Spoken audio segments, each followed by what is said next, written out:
This is Kelly with Ready Drone.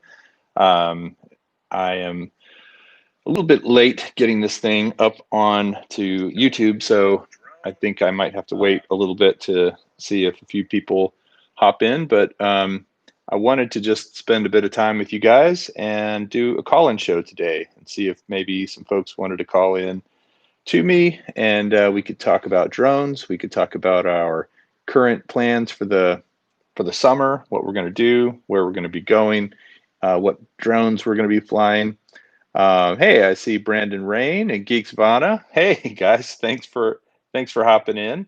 Uh, Good to see you guys. And Trelp, hello Trelp, good to see you. You've been on the last couple of weeks, and I certainly appreciate it. And there's John from Mappers 2. Hello, good to see you. All right, now it's looking like a few people are jumping in. So, as I mentioned, it's summertime, and we're doing something kind of crazy right now. And I only say crazy because of the state of the world, but I am with my family driving up to my wife's parents' house up north to kind of give them a place to stay out in the country, away from folks for the summer. So every summer, we make this drive up here, and my wife and her parents and my kids and the dog and myself all come up and spend some time. And then typically I go home for a good chunk of the summer and then come back up at the end of the summer. So right now I am in a hotel room, and we are on our way. We'll actually arrive at their house tomorrow, and the kids are really excited because they're going to be able to play in the water. The house is right on some water. I'm always excited because it's a beautiful place to fly drones. But I just was kind of curious if other people are taking trips this summer or if they're not. So I'm going to open up the call-in line, which is 256-540-8245 if you want to call and be on the air. I really don't have any agenda other than just saying hello to everybody, kind of seeing what you guys want to do for the summer. I will also just continue to gush a little bit about the Mavic Air 2. It's pretty awesome. I've flown it quite a few times now, and I'm looking forward to actually taking it to some places where I can get some really good footage. Most of my flying so far has just been kind of test flights, flying it around my neighborhood and around the field near my house. But yeah, I've been quite impressed with how well it flies. I see Philip is out there. He says eating, so can't listen easily. Um, Tomcat UK from North Wales, UK. Good to see you out there, Tomcat. Thanks for listening. Um, so Philip is only a casual follower. Well, if you're a casual follower, that's fine, man. Everybody's welcome here. So if you want to call up, the way a call up show works is I've got to have callers. So someone call me at 256-540-8245. I'm sure it's toll free. Um, Sean from Geeks Vana called once, and he called all the way from the UK. Sean, I'd be curious if you got a big phone bill for that call or not. I don't know. That's funny because it seems like phone bills are kind of one of these things of the past. Actually, it seems like you can call just about anybody, anywhere, at any time for free these days, but I could be wrong. And we've got Ian Reed from South Wales. How are you? Uh, and a ceiling fan, unnamed YouTuber, is a ceiling fan. Thanks for being here, unnamed YouTuber. Good to see you. Um, so Gigs, Sean has a US package included. All right. Well, Sean, then you should be the first one to dial in because I'm lacking in phone calls at the moment. 256-540-8245. What's on your mind in the drone world? What do you want to talk about? What do you want to rant about? What kind of things are going on in your neck of the woods? How's it going with isolation and all that stuff? Those are the questions people want to know. So somebody wants to call in. Philip, you can call in. John, you can call in.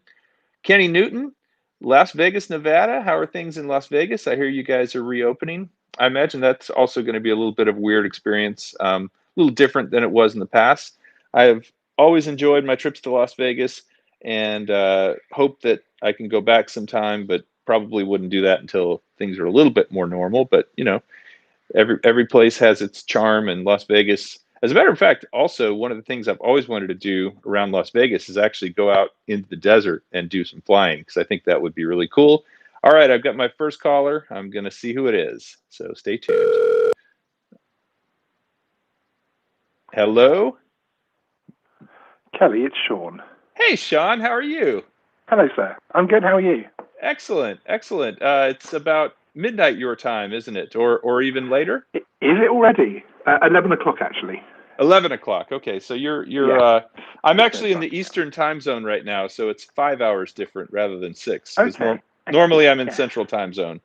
So how's the weather there in England today? Glorious. It's Glorious. been about 25 degrees centigrade. A very light breeze and lots of lovely sunshine. It's actually, ironically, it was rainy and cloudy right up until the point where the UK went into full lockdown. Oh, right. Almost the day after we went into lockdown, it has been pretty sunny since. But now we're coming out of those measures, thankfully, as the peak seems to have passed. We are now getting to enjoy a bit of it, which is lovely. Well, even in full lockdown, were you allowed to go out and exercise? Like if you wanted to go for a jog or a walk or something, that was okay? Yes, that's right. Yes, absolutely. But unfortunately, because we couldn't carry out any non-essential travel, many of us couldn't fly our drones. Yeah, which was, of course, it's not a big deal for the bigger picture, of course. Sure. But it was still a hardship, which it was a wonderful day. Actually, I think my Mavic Air 2 arrived the day after lockdown lifted. Nice. Have you flown it? Which was amazing timing. Yes, yeah, I've flown it several times. Yeah, it's an absolutely incredible drone. Very, very happy. I came from the Mavic Air 1, and the other drones I've got are the Parrot Anafi, the Bebop 2, those sort of things. So for me, it was quite a big jump in technology. Very enjoyable. The Parrot Anafi, I liked that drone a lot. I thought it was really fun to fly. It definitely had this sort of tilt that it would do when you would get going fast and you would yaw and turn. It would actually kind of roll as it flew. It's very reactive. Yeah, I always felt like it was like a dragonfly. Yes, that's a great analogy. Extremely responsive to any kind of controller input, and it was something really different again from the Mavic Air 1. It had a very different feel to it. Whereas with the Mavic Air 1, obviously, because of things like the connection issues and that sort of thing, I always felt like I had to be careful flying that drone. And be very aware of what was going on. In case there was a connection issue or something. But with the Anafi, I felt a little bit freer. Although, of course, without the APAS or anything like that, it was also a little bit scarier. Right. Well, and it did have, and I think we might have talked about this before, because one of my favorite features was the tilt up of the camera. The fact that you could go under a bridge and tilt up. That was always fun. But let me ask you, Sean. Although I've been enjoying the 24-degree tilt up on the Air 2. I think that's quite a nice little feature. It is. It's something that it's something that a lot of people don't. I don't know if people like to play with that, but I kind of find it fun, especially if you're flying forward at a good clip, and you tilt the camera up. You can actually kind of almost like an FPV drone. You could put that angle on it. FPV view, yes, absolutely. Yeah, I've done that down our flying field, actually, much to the amazement of our 3D flyers when they see this Air 2 flying across the field at a great pace. Yes. So I have a question for you though, Sean. As far as a drone that I always wanted to fly and I never had the opportunity, and I still might. I'm certainly not lamenting. I get to fly plenty of drones, but the Parrot Bebop did what did you? I've not really ever spoken with someone who owned one. What did you think of the Bebop? And because it's 4 years old now, 3 years old. It's been around for a while. Yeah, that's right. I mean, I started with the first Bebop as my first ever drone, and so when the Bebop 2 was available, it felt like a natural progression to me. And I have to say, it's a really good drone. It's extremely stable. The connection is fantastic. I still had Did you see the really large controller that the Parrot has? Yes. I still had that from my first Bebops, and they made that compatible with the Bebop 2, which also made it an affordable upgrade as well. So it was this huge controller, but it had a very, very good signal. Yeah, I mean, it's still now. If it wasn't for the fact that it's limited to 1080p, I would still fly it more than I do. The free flight software is very good. That you can do waypoints and basically plot out entire routes, including where you want the camera pointed, at what height, and at what speed you want it to travel between the waypoints. It's got some very good software with it. So now on the Bebop 2, when you're flying with because the controller has a screen built in, right? Is that correct? No. You actually put a tablet in the middle. Okay. Basically, there's a tablet holder. There's a space for it. There's like a space where it goes. Most people kept it there. Okay. Yes, exactly. Yes. Because so are you familiar? I'm gonna go a little on a tangent here, but part of what made me want to do the Bebop was there's a YouTube channel called Dude Perfect, and have you ever seen Dude Perfect? Okay. They have a whole episode where and this was a few years back, because it was still sort of a novelty. A lot of people hadn't seen it. They do drone racing in a football stadium. When they raced the Bebop 2s. Yes, it was Bebop 2s. I love that episode. Yeah, I love that episode. It was great. I did too, and I thought, wow, that's the episode that made me really want to fly a Bebop 2, because I remember seeing it and thinking, wow, that's what they picked, and I don't think they were very good at it, but they had a good time for sure. No, to be fair, I think obviously that was perhaps some form of marketing hookup somewhere, because although it is a very sporty drone, it isn't naturally suited to the racing arena, shall we say? But the performance they got out of it was certainly convincing on camera. Whether they used an awful lot of different cuts or anything, I'm not sure. But they certainly got it to actually race around the circuit, which was quite impressive for a camera drone. Well, yeah, as you said, it may have been a combination of some good piloting and some good editing, right? That's what most of my videos are.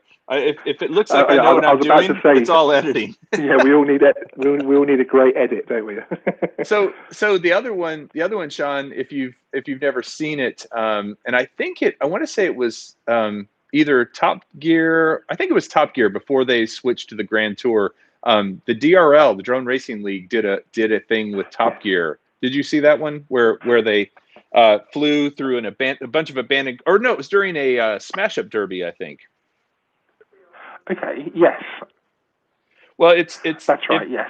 If you haven't seen it, it's actually a really cool segment with it's funny because none of the stars of Top Gear were there. It was just sort of a Top Gear DRL co-sponsored thing featuring, I think Jet from the DRL was one of the pilots that flew in it. But my son and I, as part of our quarantining, we've been binging the Grand Tour. I don't know. Do you watch that show at all? I do. Yes. Did you see the one where they were in the boats? They called it. To be honest, I gave up about 65% of the way through that episode. It did lose my interest a little bit, unfortunately. Oh goodness. Well, we enjoyed it because it seemed like they were in real danger. But I agree. You have to be in the mood. You have to be in the mood for it, for sure. And it's a very well crafted show, and those three together are just extremely entertaining. There was just something about that particular episode. Perhaps it's just because boats are probably about as far away from any kind of interest that I have. So perhaps it's that. I'm not sure. Well, that's true. You're self-aware, Sean, and that's very important. So one more question, Sean, because I've got another caller I can see in the queue. But excellent. I have a question for you. Of the original three, and I'm going to assume that you've seen them, but I could be wrong. The original three, Nick Frost and Simon Pegg movies, the Shaun of the Dead, Hot Fuzz, and World's End. The Cornetto trilogy. Yes. Do you have a favorite of those three? I have to say Shaun of the Dead, obviously, because my name is also Sean. Nice, yeah. That's what made me think of it. That was just extremely well put together. I think Hot Fuzz was awesome. I wasn't a huge fan of World's End. Yeah. I think it missed a couple of beats. I think they tried to go a little bit too sci-fi. Some of the scenes, like when when the apocalypse happened and they were escaping in the car, that felt very Hot Fuzz. That felt very Shaun of the Dead. That really did. That really hit the mark. But I think there were a lot of scenes in that last one which didn't, unfortunately. But yeah, the first two were absolutely fantastic. Well, I agree with just the editing style. Edgar Wright just does the most amazing edit. So if for all of you out there, I know we're on a bit of a movie tangent, but if you haven't ever seen Shaun of the Dead or Hot Fuzz, there's a lot of cursing. So if you're offended by a lot of cursing, there is, but it's good-natured appropriate cursing. Yeah, yes, they're killing zombies. British people cursing is never as bad as well. Right. Well, Sean, good to hear from you. Hey, listen, I'm going to tell you this again. I'm going to keep telling you this until it actually happens. But I have a printout of questions sitting on a credenza at my house. Oh, thank you. Well, no, don't thank me until I've actually done it. But I haven't forgotten about our little side project. So I'll be in touch about that. Thank you so much for being the first caller. Take care. No problem. And I will speak with you soon. All right. Let's see who's up next. Thanks, Cheers. All right. Take care. Bye. All right. So we got another caller. Let's see who's on the line here. Hello. You're on speed dial with Ready Set Drone. Whoa. Is this the Ready Set Drone? This is the Ready Set Drone. Is this the Outdoorish? It is. How are you doing, Philip? So I could tell by your snarky, sassy tone. Well, I'm doing all right. We just got done eating Skyline, but you said that you're a beta testing this for someone? Yes. Is that right? That is correct. So you should tell them they need to figure out a way to broadcast like what's actually happening while you're on hold. It's hard to listen to your favorite YouTuber while you're waiting patiently to talk to them. So Oh, that is an excellent point. That the hold should be the show, or something like that. Right now it's some jazzy music, so I had to be listening to both on one on my phone and one on my wife's phone, so that way I can make sure paying attention. I'm gonna well, I appreciate you sticking through it. I'm gonna actually put it out there and see if there's anybody, because I'd love to hear it. If anybody can record the hold music on their phone somehow and play it back for me, or call in with another phone so I can hear what it sounds like. Because people have talked about this music more than once, and I've got to hear what it sounds like. But where are you, Philip? You in the Northeast? We're in Ohio. So, really? Near Kings Island, actually. Okay. And where is Kings Island? Up near the Great Lakes area? Where? No, it's near Cincinnati. Near Cincinnati, okay. It's funny. We were in Ohio last night. We were near Columbus. We are driving to upstate New York as I mentioned, and you know this drill. I've done it for the last few summers, and so we were in Columbus last night, and we are in Syracuse tonight, and then we'll be up at the St. Lawrence River tomorrow. Nice. Yeah. Yeah. Well, did you get any Skyline while you're here? Because Skyline's the bomb. It is. Yes, I have had Skyline chili. It is. I agree. It is actually very. It's a different style of chili for sure, and I think that is sort of a Cincinnati thing, right? Because they do have it in. They actually do have it in Columbus as well, but I think Cincinnati is kind of famous for it. So yeah, I think that's where it started. So I definitely need to chat with you this coming week about First Friday. For everyone who's listening now, I hope you can all tune in next Friday, June 5th. It works out that it's sort of a little later into the month, but we'll have First Friday. I do have a winner for the Mavic Mini. I do have another couple of giveaways I'll be doing, and I think I'll finally have my act together with registration and everything for spin up. So all that stuff will be coming up on First Friday. Questions answered, mysteries solved, dreams made. Sound good, Philip? Yeah, sounds good to me. Are you going to be in a good place? You have someone else on the... I do have somebody else on the queue, but do you have you'll be in a good place to do First Friday on Friday? A better place than here? I wouldn't call it better, but it's a place. Okay. All right. Well, thank you for calling, and I will look forward to speaking with you this week. I'll fill you on what's going on. All right. See ya. Drive safe. Bye. All right. Gonna go over to the next caller. Let's see who we got. It's ringing.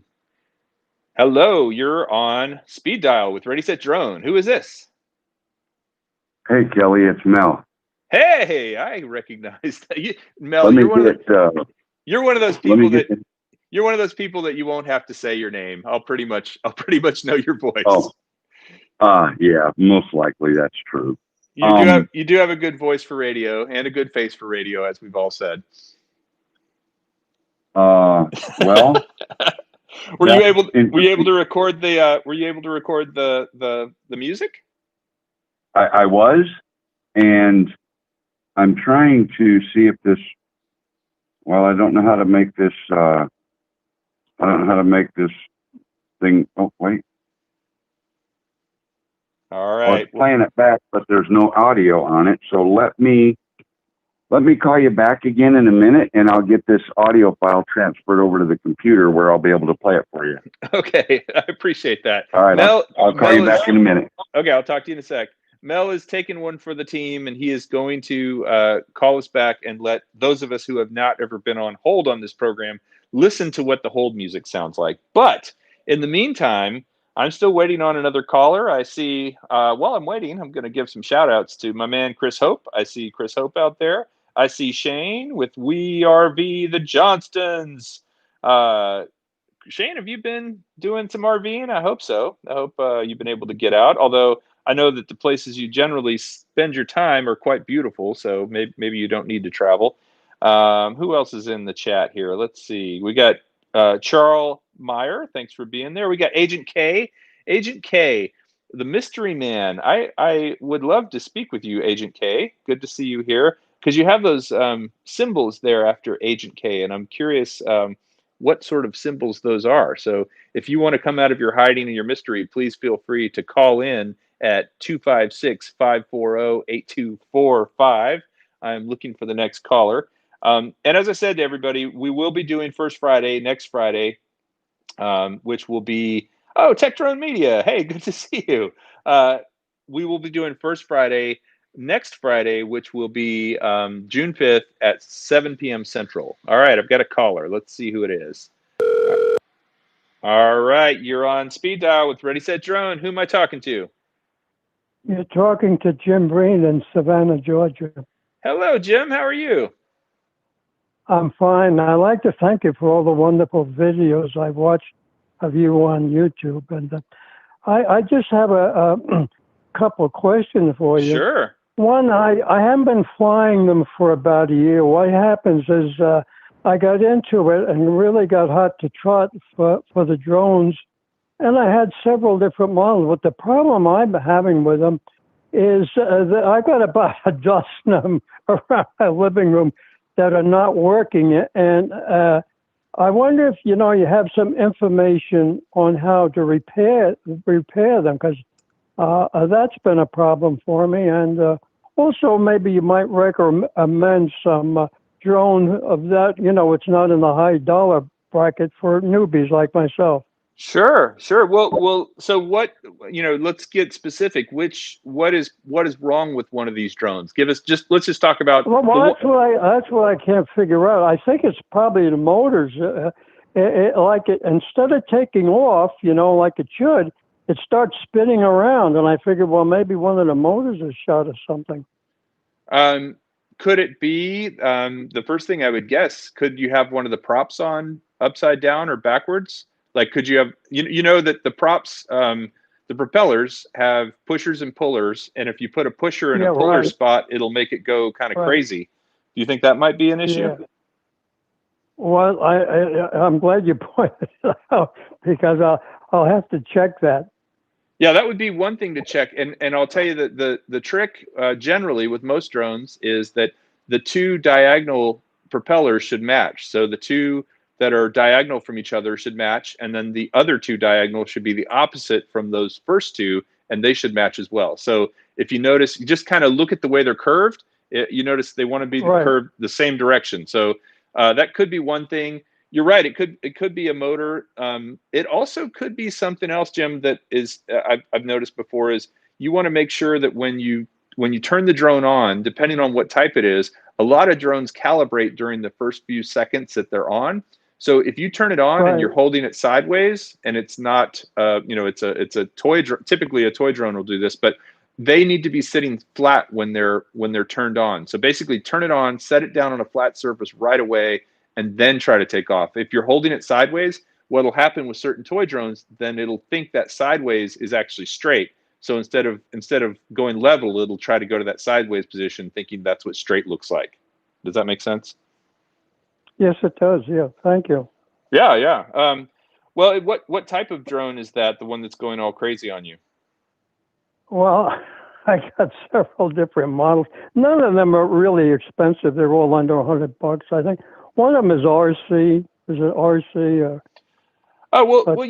I'd say then there's a real good shot that that's the case. That A, you might have a prop on backwards or upside down.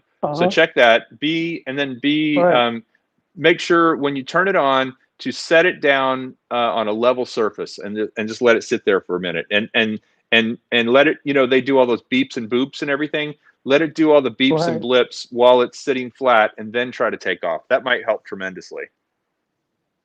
Well, thank you very much. Yeah, no, I'm really glad. So you asked for a recommendation. I'll tell you my absolute favorite drone to learn how to fly, because it's better for outdoors, but it's the Syma SYMA X5C. If you get a Syma X5C, and honestly, they come with a camera, but you don't even need the one with the camera. You can buy it without the camera. The camera's no good. It's not going to get you good footage. What it's fun for though is it's a very lightweight but still fairly powerful drone, and so you can fly it in a little bit of breeze outdoors. It's very responsive. It hovers really well. It's the drone I always recommend if somebody wants to learn how to fly. Start with that before you buy an expensive one, because if you can fly that one, it's harder to fly than an expensive one. What's funny about it is when you spend $500 or $1,000, you end up with an easier to fly drone, but it's also more dangerous if you crash it. So I'd say the Syma X5C, about $30 on Amazon. Well, I'll check it out after I get off the phone. I have one of the videos I really loved was when you taught the brand new guy who never flew a drone before. You had him out in the ball field. And awesome. That was the Syma X5C. That was the drone we were using actually. So yeah. Oh, okay.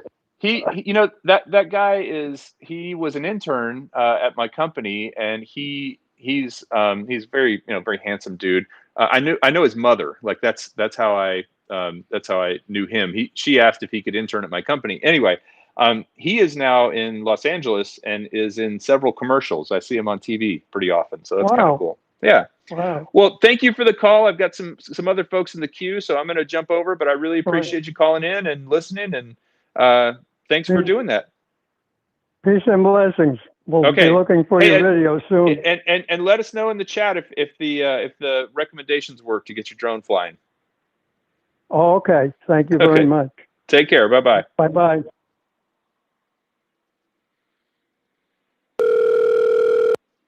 Hello, caller. You're on speed dial with Ready Set Drone. Who am I speaking with?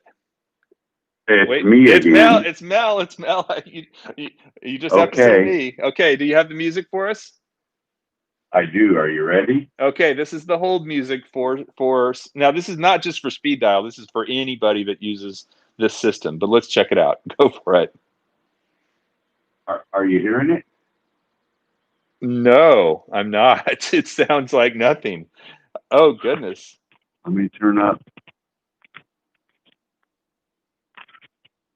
Wow. I'm wondering if it's like if I've got noise cancellation going on or something, because I can hear you just fine. Oh, it's on. I got the phone on speakerphone. Yeah. And I got the. Well, can anybody in the chat hear that? Can anybody in the chat hear that music that Mel's playing? Or is it just playing in Mel's head? Well, we might have to go to a different system. Maybe I'll have to do it or something. No, they're saying they can't hear it. Is there another way?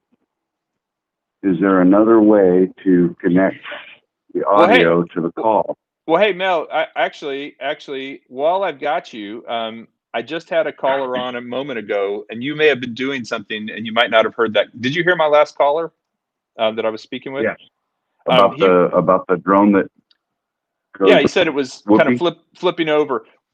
So I suggested to him that it might be calibration, meaning that when he sets it on the ground, he needs to make sure it's sitting flat. And that's true with a lot of toy drones. And then I also suggested propellers might be either damaged or on the wrong way. Any other thoughts of what that could be, in case he's still listening? The one that I had was, especially being a toy, is that it has to be perfectly level when it calibrates the IMU. Yep. And what's funny is actually, or a lot of people might not know this, that sometimes, that always happens immediately when you turn it on or plug in the battery, like especially with toy drones, as you said. But also a lot of them have a stick sequence. Like if you pull the stick down and to the right, both sticks down and to the right, or something like that, it will calibrate. That's another thing. You can do a manual calibration on those things. And I say manual, you tell it to calibrate once it's level. So that's another thing to look for on that. Yeah. And if the battery or something on the bottom prevents it from sitting level, you can actually set it on the top of a plastic drinking cup or something like that, where it just sits level on the chassis instead of sitting on the battery. Right. So the battery's kind of sitting down in the cup or something. That's a good idea. Yeah. Kind of like putting your car on a lift, put your drone on a lift. Yeah. Well, so that's great. So I hope I think his name was Jim. I hope that helps him out. So Mel, speaking of drones that don't fly right, how's it coming with the Mavic Pro Platinum? It is currently in Grapevine, Texas, at the DJI repair facility, and I'm waiting for them to tell me how much it's going to cost me to fix it. So you sent it off? Yeah, I sent it off Thursday. Or Wednesday. They should have got it Friday. So when you opened it up, I'm just curious what did it look like inside? I had opened it partially and had a fan on it for a couple of days, hoping that would do the trick. What did you see? Anything that was obviously wrong, or just too wonky? That's why I sent it in. I didn't see anything that was blatantly obvious.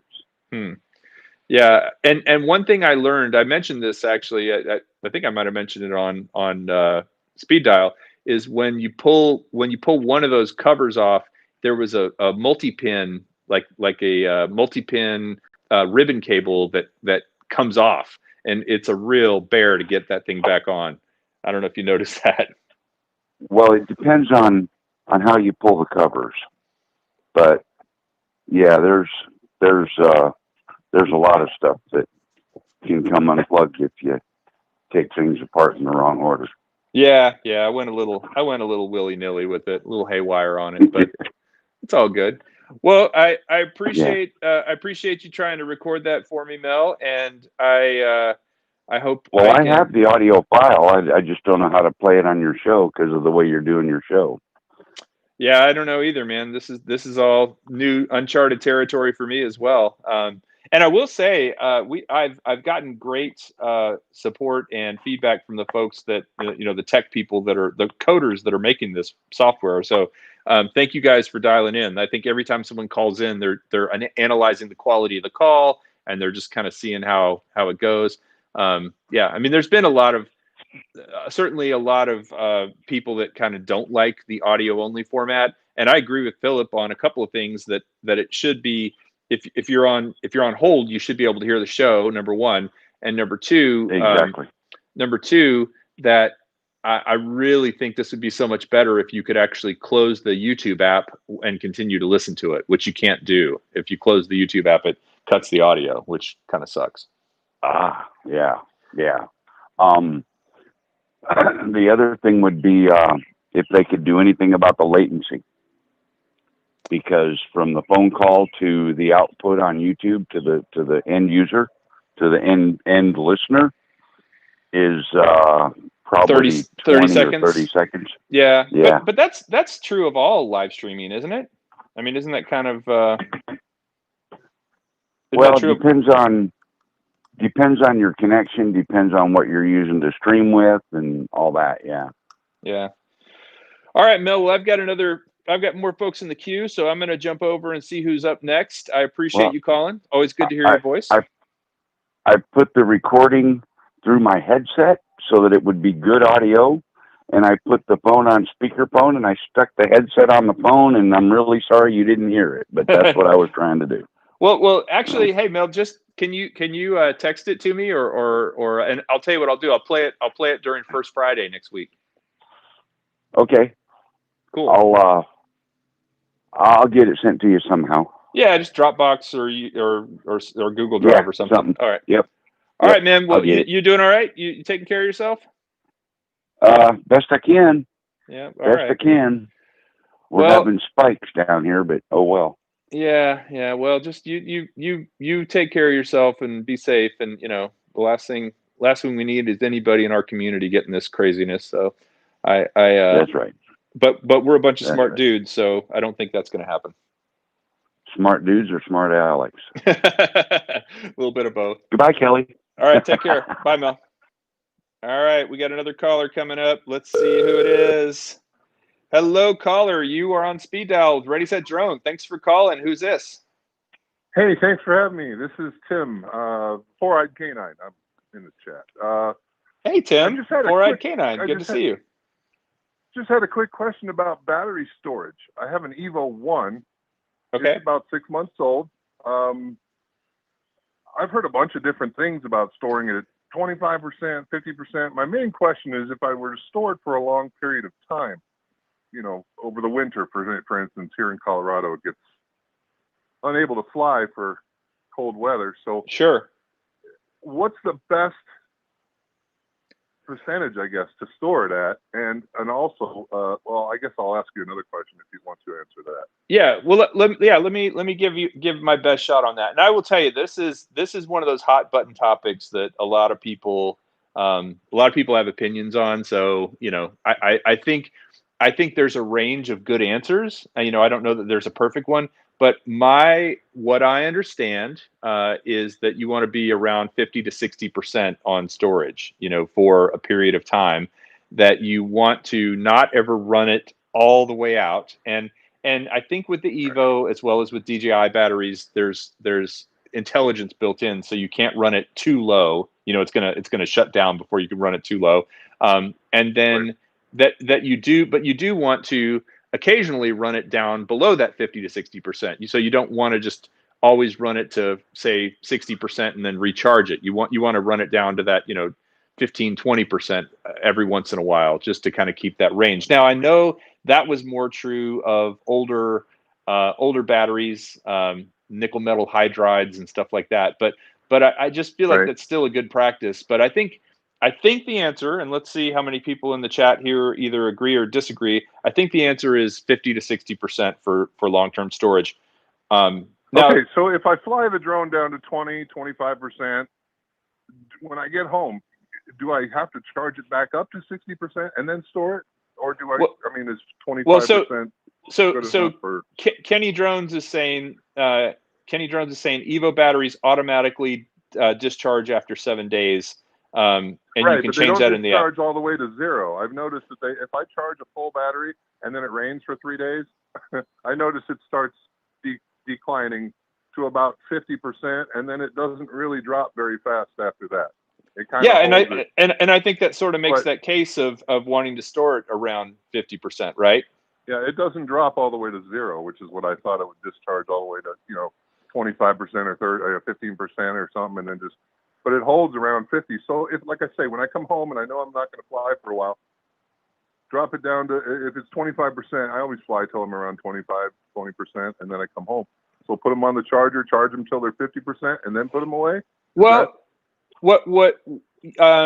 I'd say with the Evo, probably charge them to 100%, and then just let the software do its thing. Let it take it down to storage. Because have you played with the settings in the app at all, in the Evo I app? have. You have a choice of I think 6 days it'll start decreasing.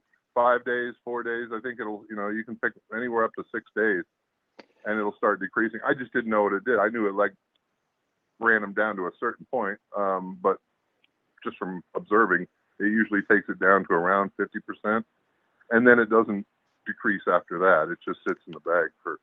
I've checked on. I haven't flown for a month at some point. I try and get out more often than that, but there's times when I'm just too busy, and a month goes by, and I see, and they're still around 50%.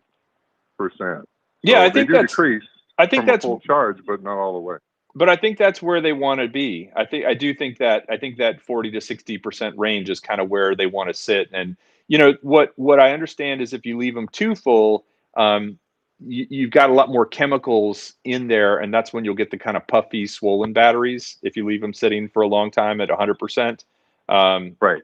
And I'm just reading a few more of the chats here. It says Mavic Pro batteries will discharge at no more than 10 days out.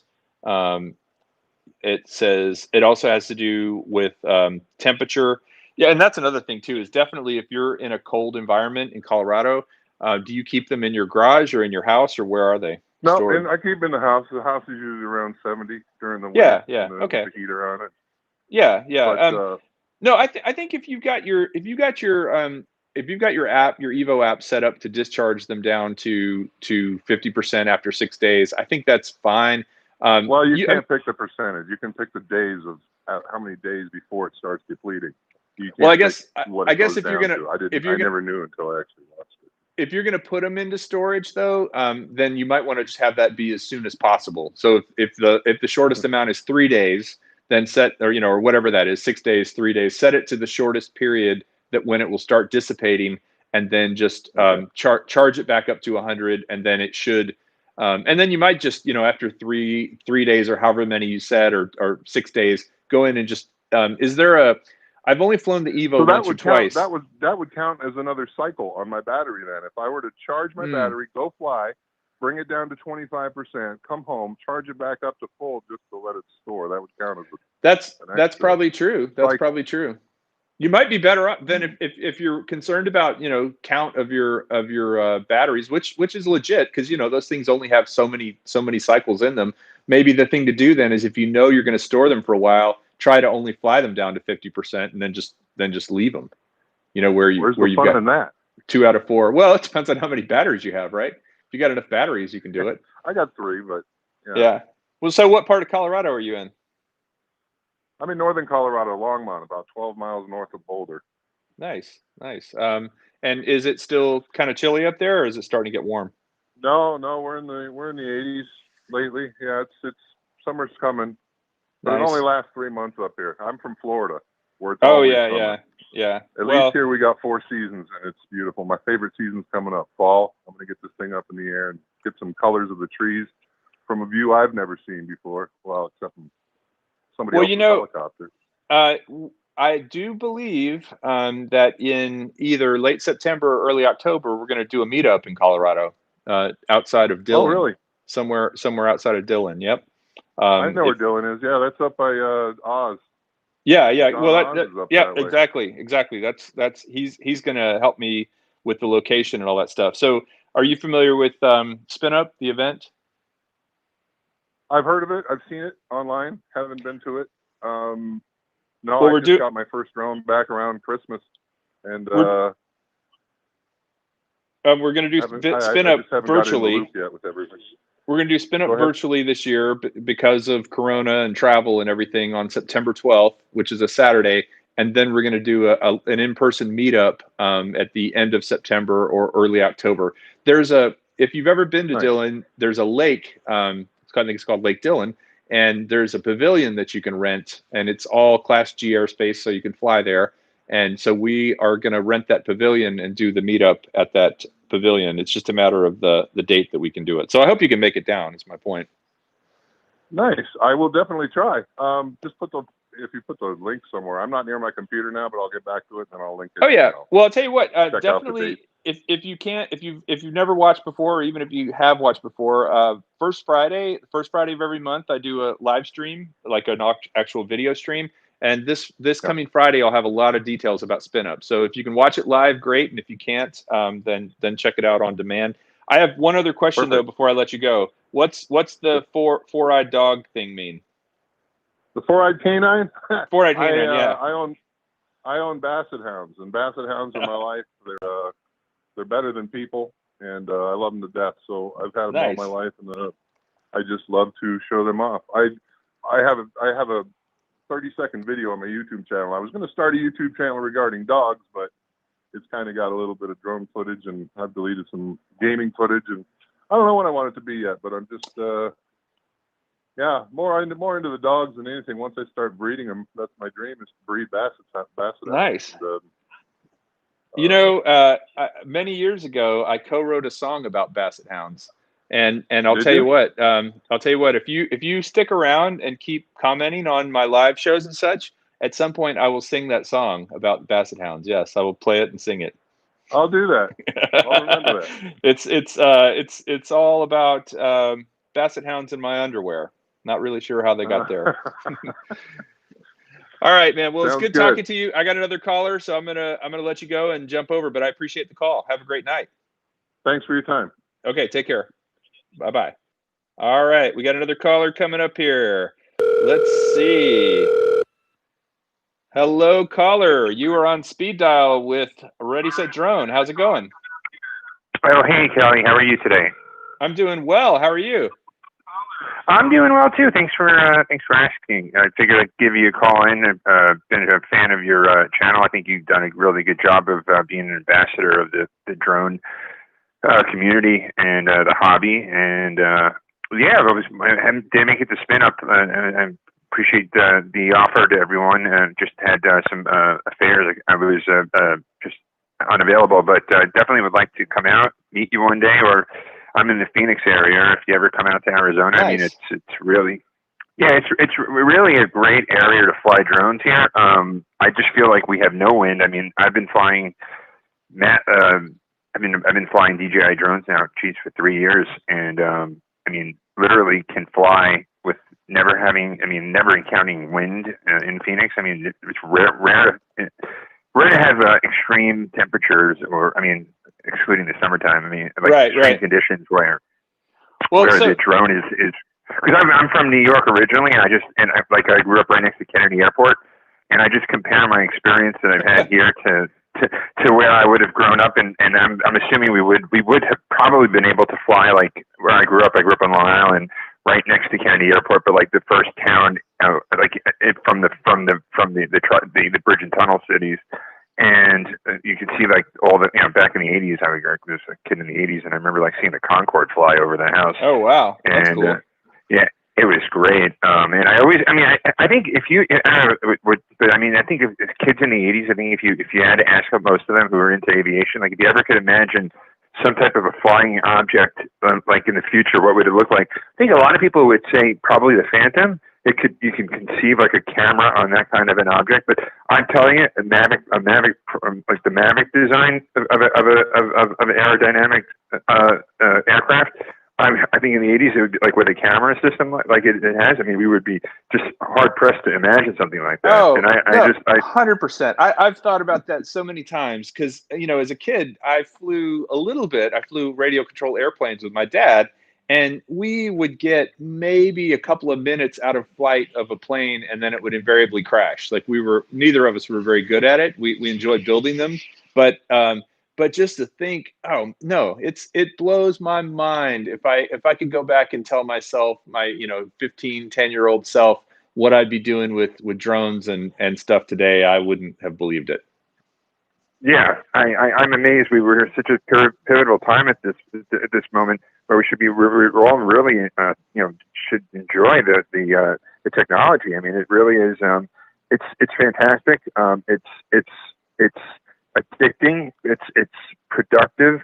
and it's leading the just it's. I mean, ADS-B is, I think, in my opinion, is going to change aviation and entirely. Where, I mean, look at today, a drone. I mean, over the past couple of years, like being able to have the control that we've had over a drone, I think is on the one hand it's nice, but on the other hand, from the safety aspect and perspective, I think ADS-B is going to create just this automated flying environment where every aircraft is going to have exact positioning systems to combat and thwart the risk of having an in-air accident. Where I agree. If you look at the technology with APAS, I mean, it's just these aircrafts are just, you could be flying, having your hand on the stick full forward and not knowing that, with the exception, I mean, who knows how precise it could be, even with a bird. I mean, just having the ability to just dart and thwart and avoid objects. I mean, I think it's going to be much safer to have that kind of technology than on the ground where, anything is possible, rocks or wildlife could just, intrude a self-driving automobile. I mean, I think an aircraft in the air is much safer, and I think the probability of an accident is going to be, is statistically, I mean, it still remains, it's statistically the smallest. But I think it's an exciting part. I had a friend of mine. We were just talking about, we're collectors, and I have had a collection of memorabilia from the 80s. I mean, I still have my baseball cards that I used to collect that I never even opened. I never even opened them. I mean, I bought like this set from 1989. I still have it. I mean, I never opened it out of the pack. Did you have Tops or Fleer, or which Upper Deck? Which I have the Dunruss, not Upper Deck. I have the Dunruss and the Fleer Dunruss wax box case and a Fleer set case. So there's like 15 sets in the case of the Fleer 1989 set, and then there's 20 Dunruss boxes, wax boxes like you buy in the stationery store that I just bought from my stationery store. I bought it from my local stationery store. I was just right down that road. Do they have bubble gum in them? Do they have gum? No, the Dunruss don't have. No, the Tops had the bubble gum. The Dunruss don't have the bubble gum, and the Fleer just are the set cases. It's all sealed. I mean, I never opened it, and it has quite I mean, that's the year of like Randy Johnson being a rookie, Ken Griffey Jr. being a rookie, Greg Maddux being a rookie. You don't know what cards are in there. The set case, you do know what cards. The set case, the set case is the set. Oh, so yeah. So it's the whole set, all 500 cards or whatever, however many there would be. The entire class, the entire 1989 class. Okay, so every player in the major leagues. So it's, I mean, yeah, exactly, like 500 cards. But the wax boxes, no. I mean, it could be. I mean, if you think every box could have a Ken Griffey Jr. and a Randy Johnson rookie card, which is mostly what people think rule of thumb. I mean, in the Fleer set case, you have 15 sets, so you have 15 of Randy Johnson and Ken Griffey Jr. and Greg Maddux. Well, right, and those are worth some money, aren't they? Well, back in the day, it was a little bit different. There was more of it wasn't an auction-based market, so it was a more dispersed market, and you'd have grading, and it was just easier to get a little bit asymmetric information. So the prices were a little bit higher, but today I mean, it could be worth a good amount of money. I don't know. I mean, I'll probably just bequeath it to relatives, and just hopefully that in generations that'll be worth. I don't know. I mean, when I collected it in 1989, it was just allowance money that I put away. But I was just talking with a friend. Well, I was talking with a friend, and we were just thinking, what would the original Maverick Pro be worth in the future? I feel like technology is. I mean, I have an original Phantom 1 that still flies. And it's funny. I actually sold it to a friend of mine for $300 a few years ago, and then he sold it back to me for $300. He was like, "Hey, I never fly this. You want it back?" I said, "Yeah." And I said, "How much?" He said, "Well, $300. The $300 I gave you." So, but I have a quick story. I think. Go ahead. I think. I'm sorry to interrupt you. I just wanted to stay on topic, but I think. I mean, if you look at the Maverick Pro, like I have a Maverick Pro at DJI right now that's going to be returned to me, brand new for my care refresh. I had a little bit of an accident, and that was I had like a lot of flights under my belt, but here in Arizona where I live, it's 110 degrees, and Yeah. the operating temperature of DJI products is up to 104 degrees Fahrenheit. Now, it just so happens that I learned my lesson to not fly drones in extreme hot weather environments. If there's anything that people can learn, and I've spoken with DJI about this, is the Spark is a workhorse that can handle it. But the Mavic Pro, and I think the reason they changed the color is for that reasoning as well. Oh, yeah. The heat. It was too dark. The drone, too dark, and the battery will cook. I mean, Yeah. it ejected, and the drone went right down. And it was a shame because it was an excellent Mavic Pro. It wasn't any problem. It just ejected, and the drone came right down. And Wow. so, and I was about to take the drone out of service for the season. And it was kind of a shame. It was just the last week that happened. So, I mean, what I was thinking is, if you have a new Mavic Pro that comes from DJI, and DJI, it's actually a little bit unfortunate that they make you activate the drone when you get it. You have 2 weeks from the time you receive it to have to activate it. Now, I was telling them I may want to just retire the Mavic Pro. I have other DJI drones. And I said, I may just want to keep it as a collectible. And they said, well, you can do that. Wait. So you're saying you have to activate it, or what happens if you don't activate it? That's the complicated story of how if you're a collector and you want to sell it. Because I was trying to imagine how the scenario would go in the market, in the secondary market, if I were to sell it and to a collector, let's say in a year, 2 years, 3 years from now, and the price. Because there's a multiple on collectibles, and if the Mavic Pro sold for $1,000. You place just a normal multiple on collectibles, or just on capital gains and on an investment. I mean, 5-10 times multiples are just common practice. So I got to tell you a story about multiples. My grandmother, who died in 2010, and she was born in 1926, I think, or 22, or something like that. Anyway, and she when Star Wars came out in 1977, the original Star Wars, Episode 4, A New Hope, she knew, she lived in a small town in Kansas, and she knew it was going to be such a big cultural phenomenon that she went to the local Walmart and she bought all the original action figures, and she bought 2 sets. She bought one set that she gave to me to play with, and then she bought one set that she put in boxes and kept in mint condition, like never opened them, still in the blister packs. So she passed away in 2010, and guess what I got as part of her estate?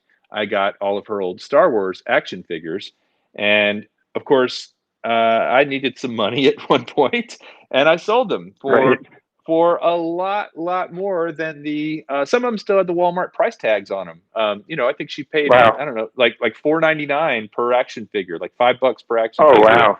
And in 1977. And so it was, it was original. I think there were 8 that came out originally. It was like Luke, Han, Leia, Chewbacca, Darth Vader, Stormtrooper, right? Sandman, and the droids. Maybe it was 10. But anyway, it was crazy, like keeping those in the original box. So I would be curious if anybody in the chat knows what happens if you don't activate a drone.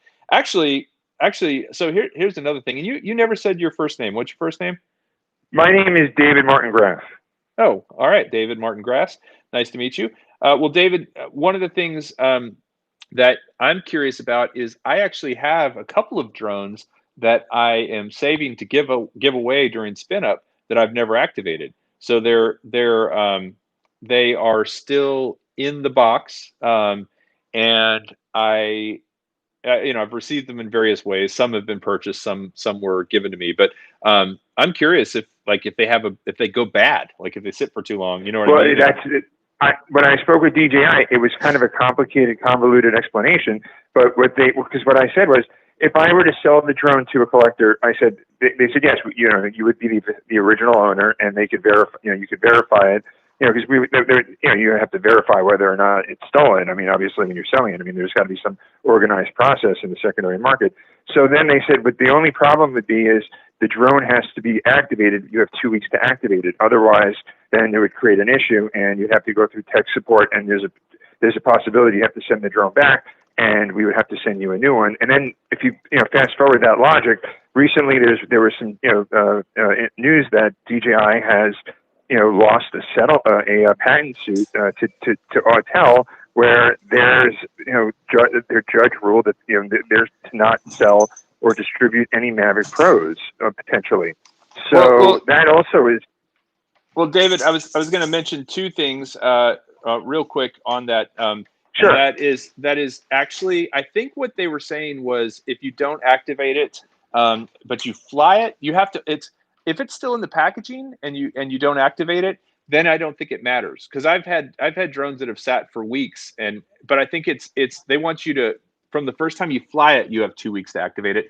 And then number two, I'm actually working on a video right now. I'm glad you brought this up, about what to do before you sell a drone. So if you're going to sell a drone, you can actually do a factory reset on it. You can go into DJI Assist. Oh. Have you ever used the DJI Assistant?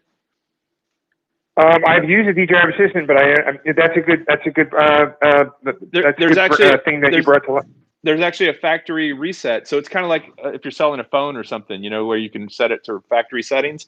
So that video will be out next week about all the things you need to do before you sell your drone.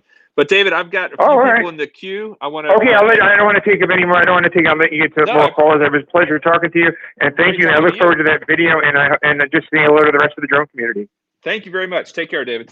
All right. Okay. Talk to you later. Bye bye. Okay. Bye. I'm going to take one more call, and then I'm going to call it a night, because Artco Drone Solutions just went on, and I didn't mean to go this long. So let me see who our last caller is. Hello, you're on speed dial with Ready Set Drone. Who am I talking to? Hey, this is Craig from Detroit. Hey, Craig, how's it going? Not too bad. Thanks for doing all the videos and tutorials and stuff, man. Sure thing. I've been droning like 2 years, and I couldn't have done it without you. Well, I'm glad to hear I was able to help. Where are you actually in Detroit proper?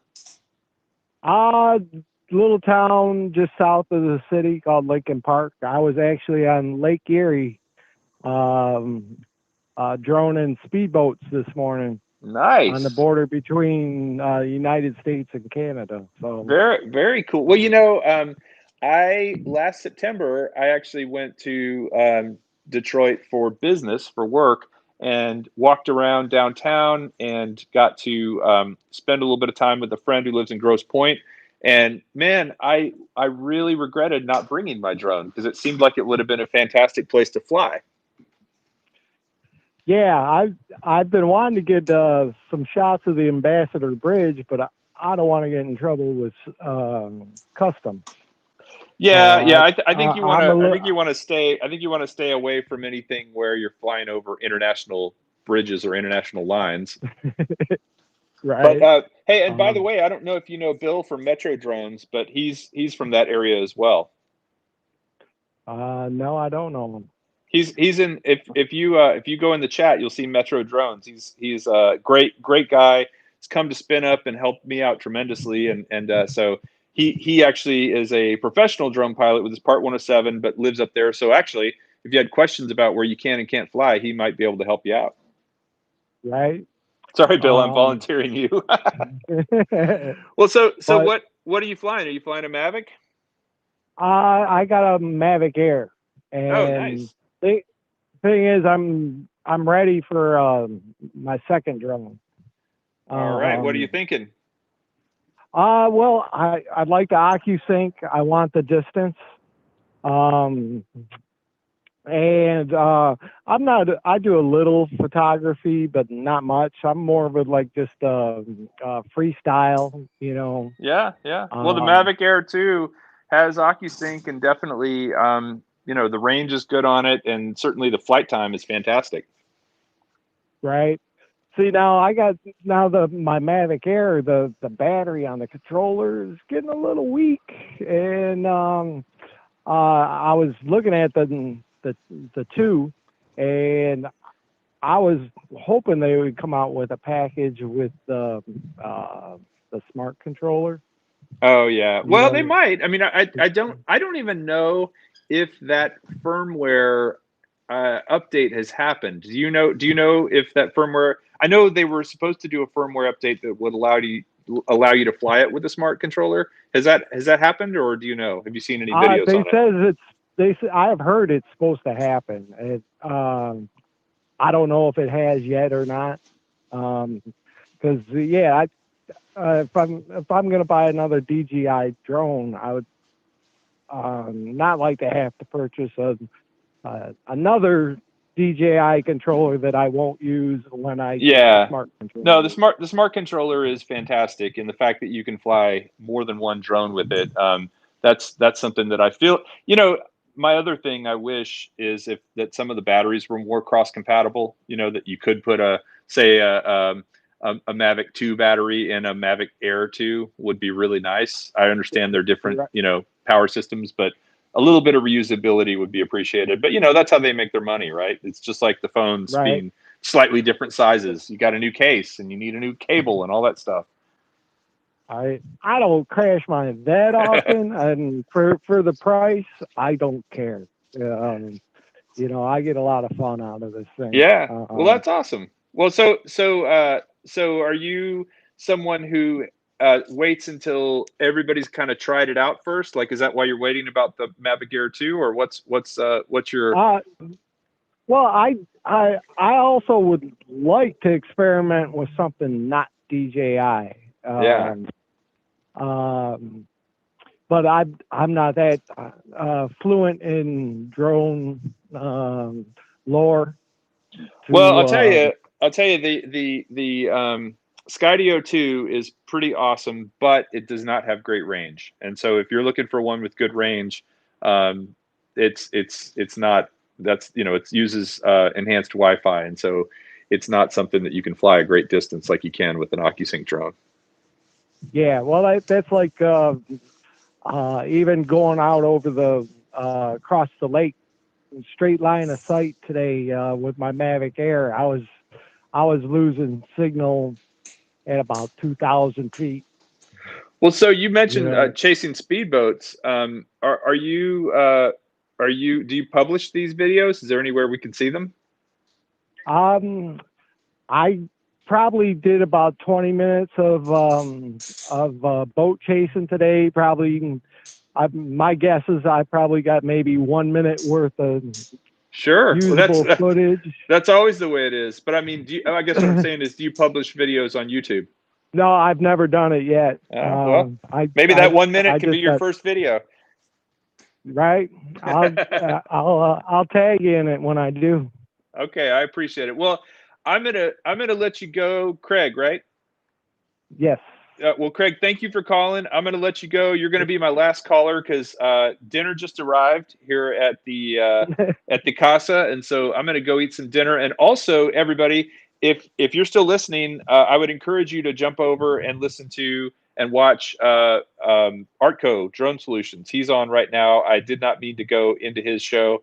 I try to stop it before the hour's up. So thank you, Craig. Take care of yourself. And for everyone else out there who called in, I really appreciated it. For everyone who watched, I appreciate it. Jump over to Artco Drone Solutions and check him out. It's definitely worth going and seeing what he's all about. And I will see you guys on First Friday, which is this coming Friday at 7 p.m. Central. Thanks, everybody. Take care, and we'll see you next time.